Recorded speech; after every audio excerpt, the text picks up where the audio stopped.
আসসালামু আলাইকুম, আমি তানজিল বলছিলাম বাইক স্টেশন থেকে। এই যে পাশে আছে আমার একজন ভাই, ওনার বাইকে আমি জিপিএস লাগাই দিয়েছিলাম, তাস্তকের জিপিএস। তো ওনার বাইকটা লাস্ট 2 সপ্তাহ আগে বাইকটা চুরি হয়ে সকাল 5টার দিকে মানে চুরি হয়েছিল। তো ওনার বাইকটা চুরি নিয়ে গেছিলো সিলেট। তো আমরা এটা মনিটরিং করে পুলিশের মাধ্যমে জিপিএসের লোকেশন দেখে বের করা হয়েছে আর কি। তো উনি বিস্তারিত আপনাদের বলবে যে কীভাবে বাইকটা চুরি হয়েছিল, কীভাবে উনি উদ্ধার করছে। আর হচ্ছে যে ভাই মিষ্টি নিয়ে আসছে, দেখেন মিষ্টি ইফতারি নিয়ে আসছে, আমরা ইফতার করবো সবাই একসাথে। তো উনি মানে খুব খুশি, আর আমি ওনাকে একটু হেল্প করতে পারি, আমি নিজেও খুশি। আমি যাইতে পারি না ওনার সাথে, কিন্তু আমি যথেষ্ট পরিমাণ হেল্প করার চেষ্টা করছি যে ভাই বাইকটা যদি পাই তাহলে আলহামদুলিল্লাহ উনিও খুশি হবে, আমিও খুশি হবো, আমার মাধ্যমে একটা বাইক পাওয়া গেল। তো আমি সবার উদ্দেশ্যে বলতেছি এইটাই যে আপনি বাইক কেনার পর আমার কাছ থেকে জিপিএস নেওয়ার দরকার নাই, কাছ থেকে জিপিএস কেনার দরকার নাই। অন্তত যে কোনো একটা কোম্পানির ভালো দিকে একটা জিপিএস লাগাবেন বাইকের সেফটির জন্য। কারণ আপনার 3 লাখ টাকার বাইক, 4 লাখ টাকার বাইক সামান্য একটা ডিভাইসের জন্য কেন রিস্কি করে রাখবেন? একটা কমপ্লেন আসে, সবাই বলে যে ভাই বাইকে জিপিএস লাগাইছি, ভাই আমার ব্যাটারি বসে গেছে। আরে ভাই ব্যাটারি এটা বসে গেলে কত টাকা? 1300 টাকা, 1500 টাকা, 2000 টাকা সামথিং। তাহলে আপনি ব্যাটারিটা বসে গেলে একটা ব্যাটারি লাগাবেন, সমস্যা কি? জিপিএস লাগালে ব্যাটারির চার্জ তেমন বেশি টানে না। আর হয়তো জিপিএসের ভিতরে আলাদা একটা ব্যাটারি থাকে, যে কারণে আপনার মনে করেন চার্জ টানার কোনো চান্স নাই। তো ভাই কিভাবে বাইকটা চুরি হয়েছিল আপনি আপনার পাশে বলুন। আমরা বাইক প্রথমে যখন আমি 2টা 2:30টার দিকে বাইক টেনে রাখছিলাম আমার বাসার থেকে গেটের ভিতরে। গেটের 2টা তালা ছিল, গ্রিলের 2টা তালা, হ্যাঁ 2টা তালা ভাঙছে। ভাঙার পরে আমার ডিসলকও ছিল, এই ডিসলকটাও সে ভাঙছে। মানে এসি প্রুফ তালা আসলো, এসি প্রুফ তালা আছে সব ভাঙলি এই শব্দ হইছে না? না, এসি প্রুফ তালা ভাঙার পরে যখন সকাল 6টার সময় আমার মা ঘুমতে ওঠার পরে যখন সাইকেল নাই, তখন হঠাৎ করে আমি আমার ডাকছেন গিয়ে আমি ডাকার পরে দেখলাম সাইকেল নাই। তখন আমি আমার মোবাইল বার করছি, এখন যে তোমার জিপিএস লাগে মোবাইল বার করার পরে দেখলাম যে আমার মোবাইলে 10টা কল ঢুকছে। কিন্তু আমি কল ঢুকছে কিন্তু মানে সাইলেন্ট ছিল না, মোবাইল সবটাই রিংও বাজছে। কিন্তু তখন আমি বুঝতে পারলাম যে সাইকেলটা নিল কিভাবে, সমস্যাটা। তখন আমি এই জিপিএস ট্র্যাকিং করছি, দেখা গেছে সিলেট দেখা গেছে না, জিপিএস ট্র্যাকিং করছি। তখন ট্র্যাকিং করার পরে সাময়িক অবস্থায় আমার নেটওয়ার্কের সমস্যা করছিল, তখন মাথায় কাজ করছে না, তখন একটু তাড়াহুড়া করে যখন আমি বাইক কিন্তু 5টার সময়, আমি বলি বাইক 5টার সময় চুরি হয়েছে। ভাই আমাকে বলছে জুম্মার পর, আমি বিয়েতে যাবো ভাবছিলাম, তখন জুম্মার দিকে আমি গেছি থানায় জিডি করবো। হঠাৎ করে মনে পড়ছে আমার তানজিল ভাই কথা। হ্যাঁ আমার ভাবলাম তানজিল ভাইয়ের একটা কল দিয়ে দেখি কি অবস্থা হয়। তখন তানজিল ভাইয়ের কল দেওয়ার পরে আমার মানে হঠাৎ করে তানজিল ভাই বলছে যে তুমি আর আমাকে 6টার সময় কেন বললা না? 6টার সময় বললে তাইলে আমি নেটওয়ার্ক অবশ্যই সাথে সাথে নেটওয়ার্কটা আমরা কানেকশন করতে পারতাম। তারপরে তানজিল ভাই আমাকে যথেষ্ট পরিমাণে হেল্প করছে, বলছে যে সাথে সাথে মানে লাইন রাখিও আমাকে বলছে যে আমি বিপিএন নামানোর জন্য বিপিএন নামানোর পরে হঠাৎ করে মানে অটোমেটিকলি আমার নেট কানেক্ট হয়েছে। নেট কানেক্ট করার পরে আমি ওটা দেখলাম যে সিলেট মীরাবাজার একটা বাসার ভিতরে দেখাচ্ছে অটোমেটিকলি লাইভ লোকেশন ছিল, লাইভ লোকেশনে দেখাচ্ছে যে ওই বাসার ভিতরে সাইকেল পাইছেন বাইক 200 পাইছেন নাকি শুধু বাইক? হ্যাঁ, তখন আমরা পুলিশ নিয়ে যাওয়ার পরে দেখলাম যে ওই ছেলেটা ওই বাইকটাকে আবার ওই যে জিপিএস এর লাইনটা কাটতেছে মাত্র, কাটতেছে। ওই সময় হাতে নাতে তাকে আমরা ধরে নেওয়ার পরে তাকে আমরা সিমগল থানাতে নিয়ে আসি। আনার পরে আবার আরো 2 জন আসামি ধরা হয় আমার এলাকায়। ওর মাধ্যমে কি আর কোনো পুলিশ মানে চুট্টু ধরা হয় নাই বা বাইক উদ্ধার করা হয় নাই? বাইক ধরা হয় নাই, কিন্তু আরো 2 জন চুরি ধরা হয়েছে। মানে আমার বাইক ধরা নিয়ে তাকে দিয়েছিল, তার হাতে হ্যান্ড ওভার করছিল, ওই এর মাধ্যমে আমরা আরো আমি বলি কাছে আসে বিপিনি, আমি বলি মানে যখন চুরি হয়েছে উনি 3টার দিকে আমাকে বলছে, আমি যখন লাইভ ট্রেকিং করতে যাই আমার ফোনে আইডি পাসওয়ার্ড দিয়ে, দেখা যেতেছে যে একটা হোটেলে উনি 5টার সময় নিয়ে একটানা অবিরত 7টার সময় সিলেট পৌঁছে গেছে।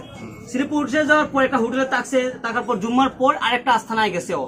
তো আমি দেখলাম যে ভাই লাইভ লোকেশন আছে থানার, শ্রীমঙ্গল থানার একজন এসআই, ওনার সাথে কথা বলছি ভাই ওই জায়গায় আছে একটা বাসার ভিতরে 100% লাইভ লোকেশন আমি দিছি, জিপিএস এর মধ্যে লাইভ লোকেশনও আছে। দেওয়ার পর বলছি ভাই এই জায়গা আছে কনফার্ম। তো উনি ওই অ্যাড্রেস মোতাবেক যাইতেছিল।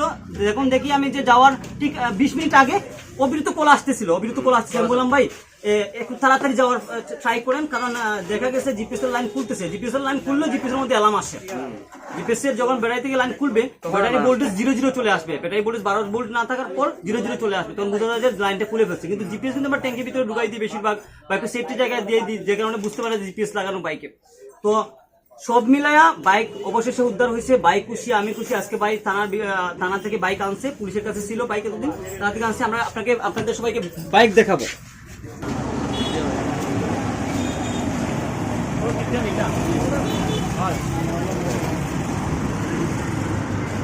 এই হচ্ছে বাইক, এটা হচ্ছে বাইক। এটা চোরের কাছ থেকে উদ্ধার করা হয়েছে জিপিএস লাগানোর মাধ্যমে। জিপিএস এর কারণে বাইকটা সেভ হয়েছে, বাইকটা চুরি থেকে রক্ষা পাইছে।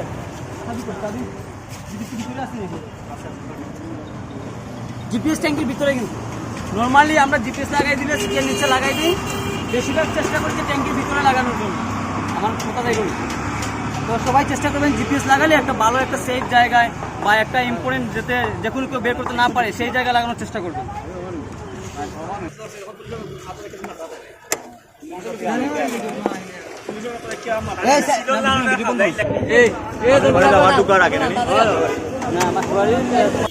ভাই এই দেখেন জিপিএস ওয়্যারটা সব কাটে ফেলছে, কিন্তু জিপিএস ঠিক এই দেখেন জিপিএস এর লাইন টেন ছিঁড়ে ফেলছে। এই দেখেন জিপিএস এর লাইন টেন ছিঁড়ে একদম ছিঁড়া জিপিএস এর লাইন, কিন্তু জিপিএস এর ভিতরে একটা ব্যাটারি ছিল যেটা ব্যাকআপ ব্যাটারি বলা হয়। দেখেন অলরেডি এই দেখেন আমি টানতেছি, ক্লিপ আসছে জিপিএস এর, কিন্তু জিপিএস ভিতরে আছে।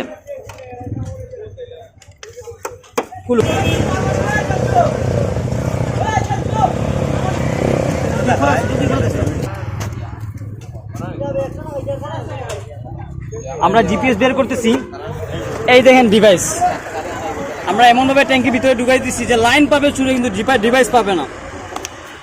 লাইন কেটে ফেলছিল, লাইনটা আমি রাখছি আমার পকেটে মনে হয়। এই দেখেন চুরে লাইন কেটে ফেলছে, তারপরেও জিপিএস এর মধ্যে একটা ব্যাটারি ছিল, ওইটা ব্যাকআপ ছিল চার্জ, যে কারণে মনে করেন লোকেশন আপডেট পাইছে। এখন আমরা আবার নতুন করে এই বাইকে আবার জিপিএস ইনস্টল করে দিব ভাইয়াকে। স্টপ। এইটাই হচ্ছে জিপিএস, যে প্যাকেটটা দেখে দিচ্ছি ওইটার মধ্যে যে ওয়্যারিং বা জিপিএস ছিল ওইটা ওই বাইকে লাগানো ছিল। তো এটার মধ্যে কী কী আছে বক্সটা দেখতেছেন ভালো করে দেখেন, জিপিএস এর বক্স, একটা ওয়্যারিং আছে আর একটা ডিভাইস আছে, এটার মধ্যে সিম লাগানো ছিল। এইটা আমরা ট্যাঙ্কির ভিতরে ঢুকাই দিয়েছিলাম। ওয়্যারিংটা চুরি কাটে ফেলছিল, প্রথমে ব্যাটারি দিয়ে খুলছিল, খোলার পরও দেখা গেছে যে আমরা লোকেশন পাইছিলাম ছিল যখন নিছিল চুর, এরপর লাইন কেটে ফেলছিল। তারপরও আমরা এইটার মধ্যে আলাদা এক্সট্রা একটা ব্যাটারি আছে ভিতরে ব্যাকআপ, যেটা একদিন সার্ভিস দিবে, ওইটার ব্যাটারি চার্জের জন্য আমরা বাইক মানে উদ্ধার করতে সক্ষম হয়েছি আর কি। তো জিপিএস এর মধ্যে কি কি সুবিধা আছে আমি আপনাকে সবাইকে নর্মালি জানাতে চাই যে জিপিএস এর মধ্যে সুবিধা হচ্ছে গাড়ি যেখানে আসে আপনি সেখানে লাইভ ট্র্যাকিং করতে পারবেন, যে কোনো জায়গা থেকে আপনি গাড়িকে অফ করতে পারবেন, ইঞ্জিন কন্ট্রোল করা যায়। তো উনি তো নিয়ে চলে গেছিল, তারপর আমি বলছি যে ভাই অফ করার দরকার নাই, কারণ যদি অফ করেন তাহলে বুঝে ফেলবে যে গাড়ি স্টার্ট হইতেছে না, ছুড়ে লাইনগুলো খুলে ফেলবে। আমি বলছি ভাই অফ করার দরকার নাই, আগে ট্রেক করে আগে বের করেন এরপরে অফ করবেন। যদি রানিং অবস্থায় অফ করেন, মনে করেন আপনি মৌলভীবাজার লাগাই চুরি হয়েছে, নিয়ে গেছে শ্রীমঙ্গল, এখন অফ করলেন ফোনের মধ্যে, শ্রীমঙ্গল যেতে যেতে ছুড়ে খুলে ফেলবে ডিভাইসটা। তো ওনাকে বলছি অফ করার দরকার নাই। আর এটার প্রাইস হচ্ছে 4000 টাকা, 1 বছরের ওয়ারেন্টি আছে, আমরা সার্ভিস চার্জ মানে ফিটিং চার্জটা সম্পূর্ণ ফ্রি দিয়ে থাকি। যদি কারো প্রয়োজন হয় টাচটক ডিভাইসটা নিতে চান তাহলে অবশ্যই আমাদের সাথে যোগাযোগ করবেন। আসসালামু আলাইকুম।